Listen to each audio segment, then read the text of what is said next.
मेरे YouTube channel NCERT की पाठशाला में आप सभी लोगों का बहुत बहुत स्वागत है। और हमने इससे पहले 3 वीडियो में जो है कक्षा 10 की हिंदी काव्य का प्रथम पाठ समाप्त कर दिया है 3 भागों में।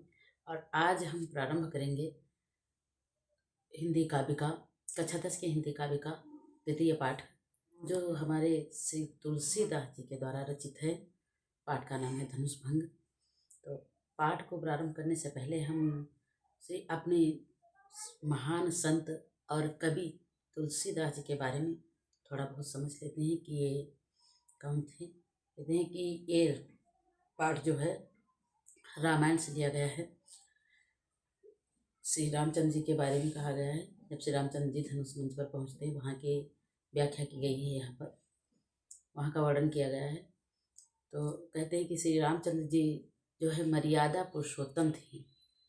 हालांकि तो हमारे श्री रामचंद्र जी एक पुरुष ही थे, लेकिन हमारे महान कवि तुलसीदास जी ने इन्हें रामायण महाकाव्य में इस तरह से इनको प्रदर्शित किया, तो इनमें एक ईश्वर की झलक दिखाई देने लगी। तभी से इनको ईश्वर की तरह पूजा जाने लगा। पहले हम तुलसीदास जी के बारे में पढ़ते हैं कि तुलसीदास जी कहते हैं कि जब हमारे इस महान संत और कवि का इस धराधाम पर आगमन हुआ, तो ये 5 वर्ष के बालक के समान लग रहे थे। और जब इन्होंने जन्म लिया तो सबसे पहले राम नाम का उच्चारण के मुँह से निकला था, तभी से इनको राम बोला के नाम से भी जाना जाता है। इनके जन्म के बारे में एक दोहा है कि 1554 से कालिंदी के तीर, श्रावण शुक्ल सप्तमी तुलसी धरे शरीर। कहते हैं कि संवत 1554 थी और कालिंदी नामक नदी के किनारे पर श्रावण की शुक्ल पक्ष सप्तमी को इस महान कवि और संत का इस धराधाम पर आगमन हुआ। इसके बाद इन्होंने रामायण रूपी महाकाव्य लिखा, जिसमें श्री रामचंद्र जी की मर्यादा पुरुषोत्तम श्री रामचंद्र जी के बारे में उल्लेख किया। और फिर इनके महापरायण के बारे में भी एक दोहा है कि संवत 1680 अस्सी गंग के तीर, श्रावण कृष्ण तीज शनि तुलसी तजेव शरीर। के संवत 1680 था और 80 गंग के तीर, 80 गंग के किनारे पर इन्होंने श्रावण के तीज तिथि को, शनिवार दिन था, उसी दिन इन्होंने महापरायण किया। अब जो है हम तुलसीदास जी के बारे में थोड़ा बहुत समझ के अब आइए हम पाठ के बारे में पढ़ते हैं। तो ये जो हमारे काव्य हैं, काव्यांश हैं, तो ये उस जगह से लिए गए हैं जहाँ पर धनुष भंग से लिए गए हैं। और ये जो है बालकांड से लिया गया है। धनुष भंग में कहते हैं कि वैसे तो सबसे पहले ये समझ लेते हैं कि यहाँ पर श्री रामचंद्र जी पर पहुँचे कैसे। मुनि विश्वामित्र यज्ञ की रक्षा करने के लिए श्री राम और लक्ष्मण को राजा दशरथ से मांग कर लाए थे। तो यज्ञ की रक्षा की जिम्मेदारी के लिए श्री रामचंद्र जी को राजा दशरथ ने अपने श्री रामचंद्र जी के अनुज श्री लक्ष्मण जी के साथ में उनको विश्वामित्र जी के पास भेज दिया था। तो जब बुलावा गया, सीता के स्वयंवर का बुलावा गया, तो विश्वामित्र ने सोचा कि क्यों ना अपने साथ इस बार राम और लक्ष्मण को भी ले चले मिथिला को। ये जो मिथिला नगरी है, जिसको जनकपुरी कहते हैं, जो इस समय हमारी है, नेपाल में है। कहा जाता है कि जिस धनुष यज्ञ का आयोजन किया गया था, तो इस धनुष को भगवान शिव ने जो है धरोहर के रूप में इनके पूर्वज को दिया था, राजा जनक के पूर्वज को दिया था। तो तभी से उसी दिन से 1 वर्ष बाद इस धनुष यज्ञ का आयोजन होता था। और ये धनुष इतना जो है श्रेष्ठ था कि इसको उठाने के लिए 10,000 योद्धा लगते थे। इसका अर्थ है कि ये जो है इसकी वजनता काफ़ी थी। और 8 पहिए का रथ पर इसको ले जाया जाता था जो है यज्ञशाला तक। इसका मतलब ये है कि ये धनुष का आकार भी बड़ा था, लेकिन इसको जो है सीता जी जब साफ सफाई करती थी तो इस धनुष को उठा करके इसके नीचे से साफ सफाई कर लेती थी। तो इस बात को देख करके राजा जनक ने सोचा कि जिस धनुष को उठाने के लिए इतने इतने सैकड़ों योद्धा लगते हैं, उस धनुष को मेरी पुत्री एक हाथ से उठाकर उसकी सफाई करके स्वेच्छा से फिर वैसे ही खड़ा कर देती है। तो इसलिए इसका अर्थ है कि हमारी पुत्री जो है बहुत ही बलवान है, तो इसके लिए इसका पति भी बलवान होना चाहिए।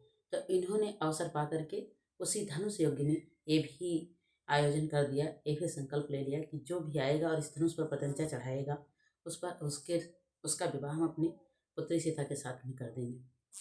और इसके लिए देश विदेश से बड़े बड़े राजागण आए। जब राजा लोग आए धनुष यज्ञ के आयोजन के लिए, वहाँ पर विश्वामित्र को भी बुलाया गया। और जब विश्वामित्र जी आए तो उनके साथ में श्री राम और उनके भाई लक्ष्मण भी आए और धनुष यज्ञ तक पहुँचे। फिर क्या हुआ कि जब उस धनुष यज्ञ के मंडप में एक एक करके यहाँ तक कि रावण तक ने भी बहुत प्रयत्न किए, लेकिन उस धनुष को हिला तक न पाया। फिर सामूहिक राजा मिलकर के उस धनुष को उठाने का प्रयास किया। 10-10 हजार राजाओं ने एक साथ में उस धनुष को उठाने का प्रयास किया, परंतु उस धनुष को हिला तक नहीं पाए। तो कहा जाता है कि उस धनुष को जब सारे राजा बड़े बड़े योद्धागण राजा हिला तक नहीं पाए, हार गए प्रयत्न करके, तो राजा दशरथ का मन जो है राजा जनक का मन बहुत विचलित हो गया। उन्होंने इसी संदर्भ में एक बात कही कि प्रण रखूं तो निज धर्म जाए, रखूं ना रखूं तो लोग हंसाई है, यदि इधर गिरूं तो कुआं है और इधर गिरूं तो खाई है। वो इतना ज़्यादा दुखी हो गए कि ऐसा लगता है कि यदि प्रण तोड़ूं तो निज धर्म जाए, यदि मैं अपना प्रण तोड़ूं जो मैंने धनुष यज्ञ का आयोजन किया है तो हमारे धर्म की हानि होती है। और रखूं तो लोग हंसाई, यदि प्रण को इस अपने संकल्प को रखे रहूं तो मेरी पुत्री आजीवन कुंवारी रह जाएगी। कहते हैं कि मेरे राह में तो इधर यदि जाऊं तो कुआं है और इधर जाऊं तो खाई है, किसी तरह मेरी राह सुनिश्चित नहीं, मैं क्या करूं। तो जब राजा जनक को इतना विचलित देखा और ऐसे ऐसे शब्द बोलते हुए देखा तो लक्ष्मण जी से रहा नहीं गया। तो विश्वामित्र जी समझाते हैं और फिर श्री राम से कहते हैं विश्वामित्र कि हे राम उठो, और अब जा कर के अब वो समय आ गया है जब तुम्हें सबको संतुष्ट करना है। तो श्री रामचंद्र जी उठते हैं और जब धनुष मंच पर श्री रामचंद्र जी पहुंचते हैं वहाँ का ये वर्णन किया गया है। देखिए किस तरह से हमारे तुलसीदास जी ने कितना सुंदर वर्णन किया है। आइए पढ़ते हैं, समझते हैं कि उदित उदयगिरि मंच पर रघुबर बाल पतंग, बिकसे संत सरोज सब हर्षे लोचन भृंग।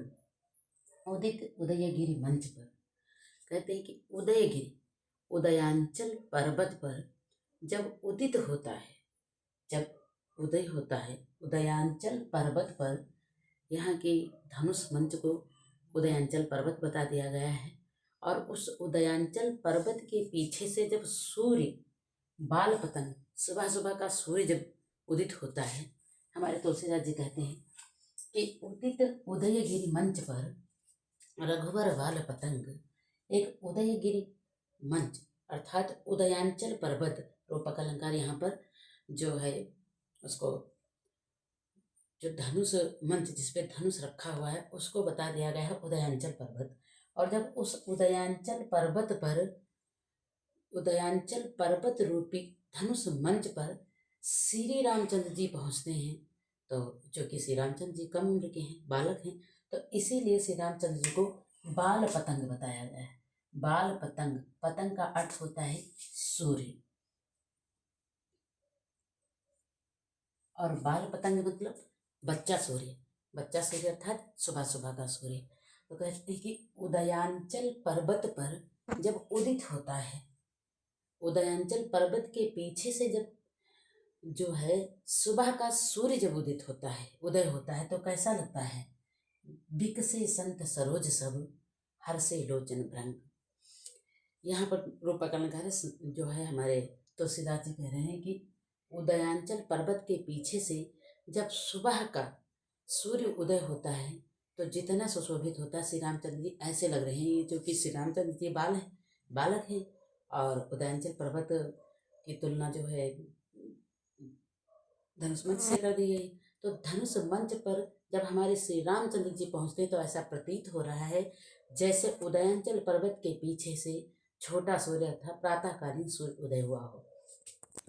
फिर कहते हैं बिकसे संत सरोज सब, सरोज रूपी, सरोज का अर्थ होता है कमल, कमल रूपी संत। हालांकि वहाँ पर जो सभा लगी हुई है तो उसमें संत भी आए हुए हैं, तो उन संतों को कमल बता दिया गया है। कमल रूपी संत जो सब हैं विकसित होने लगे, खिलने लगे। जिस तरह से प्रातःकालीन सूर्य के उदय होने से उसकी किरणें जब तालाब में कमल पर पड़ती है तो उन सूर्य की किरणों के पड़ने से सारे कमल जिस तरह से विकसित हो जाते हैं, इसी तरह से हमारे श्री रामचंद्र जी के मंच पहुंचने पर वहाँ पर संत रूपी कमल जो थे वो सब हर्षित हो गए, विकसित हो गए। और हर्षे लोचन भ्रंग, और लोचन अर्थात नेत्र, भ्रंग भंवरे। जिस तरह से सूर्य के उदय होने से तालाब के सारे सरोज जो हैं, कमल हैं, वो खिल जाते हैं, उसी तरह से श्री रामचंद्र के मंच पहुंचने पर जितने भी वहाँ संत रूपी कमल थे वो खिल गए। और संत रूपी कमल जो खिले तो कहते हैं जब कमल खिलते हैं तो जब कमल खिलते हैं तो उस पर भंवरे मरने लगते हैं। तो संत रूपी कमल खिल गए और उनके भंवरे रूपी नेत्र जो थे, जो है संतों को कमल बता दिया गया है, और उनके आँखों को, संतों के नेत्रों को जो है भंवरा बता दिया गया है। और जब संत रूपी कमल खिले तो भंवरे रूपी नेत्र जो थे वो सब हर्षित हो गए। ये हमारा दोहा छंद था। कहते हैं कि दोहा छंद का सममात्रिक छंद है। इसके प्रथम और तृतीय चरण में 11-11 मात्राएं और द्वितीय और चतुर्थ चरण में 13-13 मात्राएं होती हैं। तो ये हमारा दोहा छंद था। और अब हम पढ़ते हैं चौपाई छंद। चौपाई छंद एक सममात्रिक छंद है। इसमें भी 4 चरण होते हैं, प्रत्येक चरण में 16-16 मात्राएं होती हैं। आइए अब हम चौपाई छंद पढ़ते हैं। नृपन केरि आसा निसिनासी, बचन नखत अवले न प्रकाशी, मानी महिप कुमुद सक चाने, और कपटी भूप उलूक लुकाने, भय विशोक कोप मुनि देवा, बरसहि सुमन जना वही सेवा, गुरुपद बंद सहित अनुरागा, राम मुनिन सन आयुष मांगा, सहज चले चकल जग स्वामी, मत्त मंज बर कुंजर गामी, चलत राम सब पुर नर नारी, पुलक पूरी तन भये सुखारी, बंद पितर सुर सुकृत संहारे, जो कुछ पन्य प्रभाव हमारे, तव शिव धनु मरनाल किनाई, तो रघुराम गणेश गोसाई।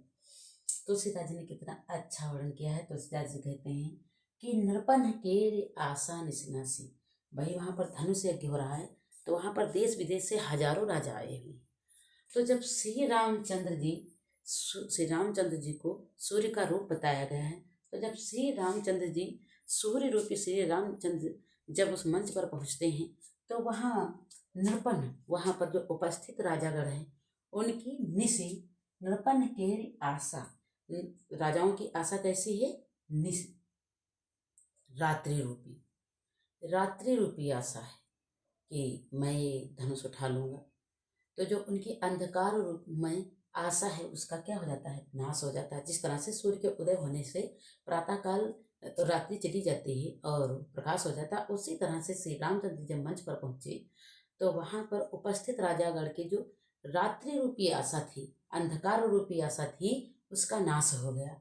बचन नखत अवलीन प्रकाशी, कहते बचन और उन राजाओं के जो वचन, नखत रूपी वचन, कहते हैं रात्रि में नखत टिमटिमाते रहते हैं आकाश में, लेकिन जब प्रातःकाल होता है, सूर्योदय होता है तो वो जो है नक्षत्र जो है वो टिमटिमाना बंद कर देते हैं, सूर्य के प्रकाश में वो दिखाई ही नहीं पड़ते हैं। तो इसी तरह से जब श्री रामचंद्र जी मंच पर पहुँचे तो श्री रामचंद्र जी को जो कि सूर्य बताया गया है, तो श्री रामचंद्र जी के पहुँचने से वहाँ पर अंधकार रूपी जो वहाँ पर उपस्थित राजागण थे, उनकी अंधकार रूपी जो आशा थी उसका नाश हो गया।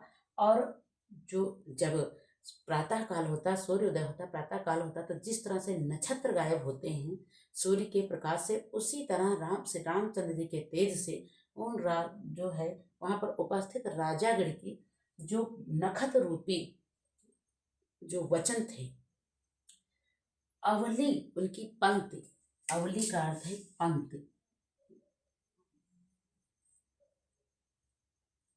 अवली न प्रकाशी, जो उनकी नक्षत्र रूपी पंक्ति थी, लाइन थी, वो टिमटिमाना बंद हो गई, उनका प्रकाश आना बंद हो गया।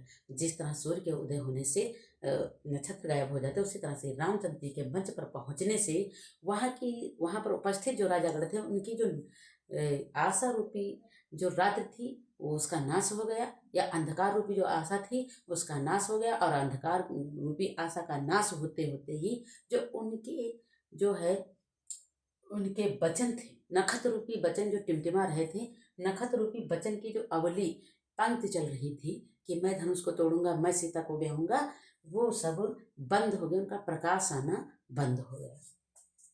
कहते मानी महिप कुमुद सकचाने, और वहां पर जो मानी राजा थे, जो घमंडी राजा थे, तो कुमुदनी की तरह सकचाने लगे। जिस तरह से सूर्य के उदय होने से कुमुदनी, सूर्य के तेज प्रकाश पड़ने से कुमुदनी का पेड़ जो है वो मुरझाने लगता है, उसी तरह सूर्य रूपी श्री रामचंद्र जी मंच पर पहुंचे तो वहां पर उपस्थित घमंडी राजा जो बड़े बड़े शब्द बोल रहे थे, अरे मैं इस धनुष को उठाऊंगा, मैं इस धनुष पर पतंग चढ़ाऊंगा, वो घमंडी राजा कुमुदनी की तरह, उस कुमुदनी की तरह सकचाने लगे, सिकुड़ने लगे। और कपटी भूप उलूक लुकाने, कहते हैं जो वहां पर कपटी राजा बैठे थे, भूप का अर्थ है राजा, और महिप, महिप का अर्थ भी होता है राजा, मही का अर्थ होता है पृथ्वी, मही का अर्थ होता है पृथ्वी, और पा का अर्थ होता है पालन करने वाला, इसलिए महिप का अर्थ हो गया पृथ्वी का पालन करने वाला, अर्थात राजा। तो कहते हैं कि वहां पर जो घमंडी राजा थे वो कुमुदनी की तरह सकचाने लगे, और जो कपटी भूप थे, जो कपटी राजा थे, वो उल्लू की तरह, जिस तरह से सुबह होते होते ही उल्लू छिप जाता है, रात्रि में उल्लू दिखाई देखता है, लेकिन सुबह होते होते उल्लू छिप जाता है प्रकाश में, इसी तरह से वहां पर उपस्थित जो कपटी राजागण थे वो श्री रामचंद्र जी के पहुंचने से उनके तेज से उल्लू की तरह छिपने लगी। भय विशोक कोक मुनि देवा, और वहां पर उपस्थित जो कोक मुनि और देवा, कोक क्या होता है, कोक का अर्थ होता है चकवा चकवी, कोक, कोक का अर्थ होता है चकवा चकवी, चकवा चकवी कहा जाता है, एक प्रसिद्ध है कि चकवा चकवी एक ऐसे हैं कि वो हर वक्त प्रतीक्षा कर सकते हैं। तो जो भय विशोक, विशोक, शोक अर्थात शोक, और विशोक शोक रहित हो गए, भय विशोक कोक, वहां पर जो चकवा चकवी की तरह रास्ता देख रहे थे मुनि, देवता और देव, मुनि, ऋषि मुनि और देवतागण जो चकवा चकवी की तरह राह देख रहे थे, वो क्या हो गए, वो शोक रहित हो गए, क्योंकि उनको पता चल गया कि अब तो हमारे श्री रामचंद्र जी आ ही गए हैं मंच पर। बरस ही सुमन जना वही सेवा, वो क्या कर रहे हैं, वहां पर मुनि, उपस्थित मुनि और देवतागण सुमन बरसा के, सुमन अर्थात पुष्प, पुष्प बरसा के श्री रामचंद्र पर सेवा जता रहे हैं कि हे श्री राम, मैं आपकी सेवा कर रहा हूँ। गुरुपद बंध सहित अनुरागा, फिर देखो क्या कहते हैं हमारे तुलसीदास जी कि श्री रामचंद्र जी ने सबसे पहले गुरु के पद की, चरणों की वंदना की, वो भी किस तरह से, अनुराग सहित, प्रेम सहित अपने गुरु के चरणों की वंदना की। कहते हैं कि पृथ्वी पर गुरु का स्थान सर्वप्रथम होता है। कहते हैं कि गुरु गोविंद दो खड़े, काके लागू पाए, बलिहारी गुरु आपने गोविंद दियो बताए। एक साधारण सा शिष्य खड़ा है और उसके सामने भगवान भी खड़े हैं, गोविंद अर्थात भगवान, और गुरु भी खड़े हैं। अब वो बड़ा असमंजस में है कि गुरु और भगवान दोनों लोग एक साथ में खड़े हैं, हालांकि लोग भगवान की प्रतीक्षा करते हैं, और मैं काके लगूं पाए, मैं किसके पैर पहले छूं। तो कहते हैं बलिहारी गुरु आपने, गुरु पर बलिहारी जाओ, गोविंद दियो बताए। भगवान ने बताया कि पहले गुरु के चरण स्पर्श करो, क्योंकि गुरु ने हमें ज्ञान दिया है कि ईश्वर है, तभी हमको पता है कि ईश्वर है। यदि गुरु ने हमको ज्ञान न दिया होता तो हमें कैसे पता होता कि ईश्वर है और क्या हमारे लिए सही है क्या गलत है।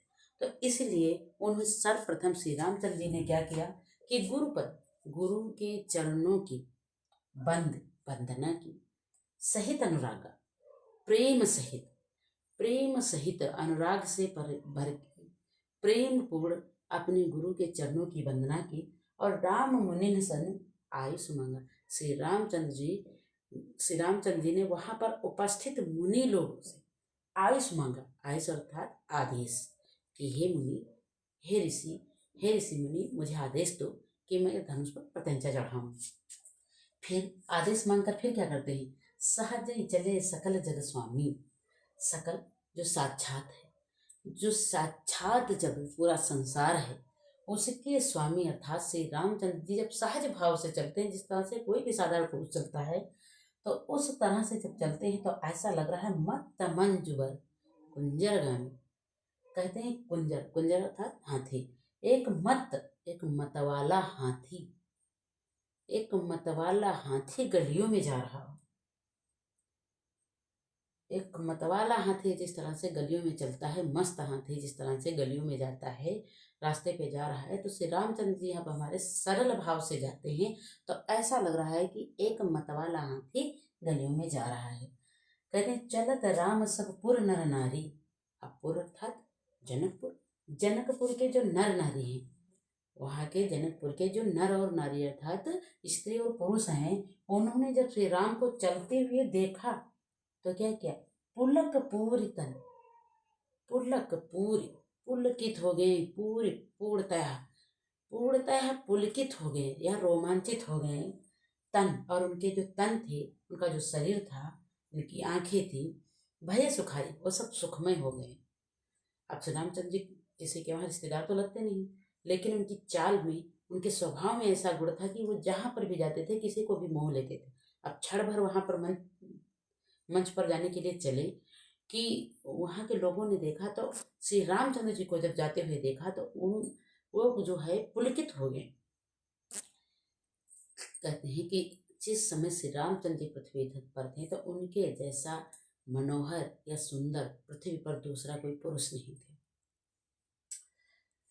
बंद पितर सुर सुकृत संहारे। अब वहां के जो नर नारी थे वो देखो क्या करने लगे, वंदना करने लगे। पितर अपने पितर की, पूर्वजों की, सुर देवताओं की, और सुकृत अपने अपने कर्मों की संभारे, जो हमने अच्छे कर्म किए हों, जो कुछ पुण्य प्रभाव हमारे।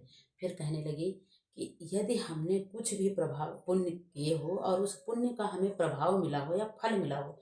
अब देखो श्री रामचंद्र जी के बारे में इतना चिंतित हैं, तो अपने अपने पुण्य के प्रभाव को या पुण्य के फल को देवताओं से कह रहे हैं, प्रार्थना कर रहे हैं कि हे देवता, यदि हमने कुछ भी ऐसे कर्म किए हों, जो हमने कोई भी पुण्य के ऐसे कर्म किए हों जिनका हमें फल मिला हो, अगर पुण्य के कर्म हमने जो किए हों जिसका हमें प्रभाव, हमारे पुण्य कर्म में जो प्रभाव हो या जो हमें फल मिला हो, तो उनको क्या करूं, तो शिवधन मृणाल की नाई। तो उन फल से मैं आपसे ये प्रार्थना करता हूँ कि जो शिवधन है, ये जो शिव धनुष है, उसको मृणाल कर दो। मृणाल की नाई, मृणाल मतलब कमल के डंठल की भांति, कमल की नाल की भांति कर दो, कमल के डंठल की भांति कोमल कर दो, कि तो राम गणेश गोसाई। हे गणेश गोसाई, हमारे श्री रामचंद्र जी उसको बड़ी आसानी से और स्वेच्छा से तोड़ सके। अब आइए यहाँ देखते हैं कि हम जिन जनकपुर में श्री रामचंद्र जी पहली बार पहुँचे हैं, ना कोई पहचान है ना कोई जान है, और वहाँ के जो जितने भी नर नारी हैं वो श्री रामचंद्र जी को देखते देखते इतना प्रेम क्यों करने लगते हैं कि वो अपने पुण्य कर्म को भी उन पर न्यौछावर करने के लिए तैयार है।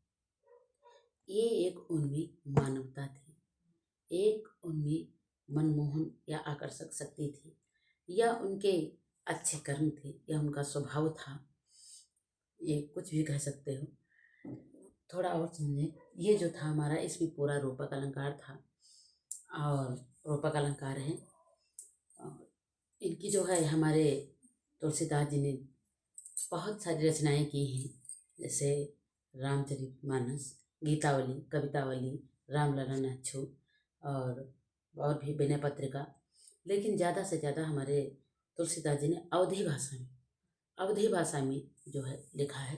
अवधी भाषा से जो है जन सामान्य तक अपने संदेश को पहुंचाया है। अवधी भाषा एक ऐसी भाषा है जिसको हर इंसान बड़ी सरलता से समझ सकता है। तो जन सामान्य तक अपने जो है अपना प्रभाव पहुंचाने के लिए इन्होंने अवधी भाषा में रचनाएं की हैं। ये हमारे तुलसीदास जी ने जो है किया है।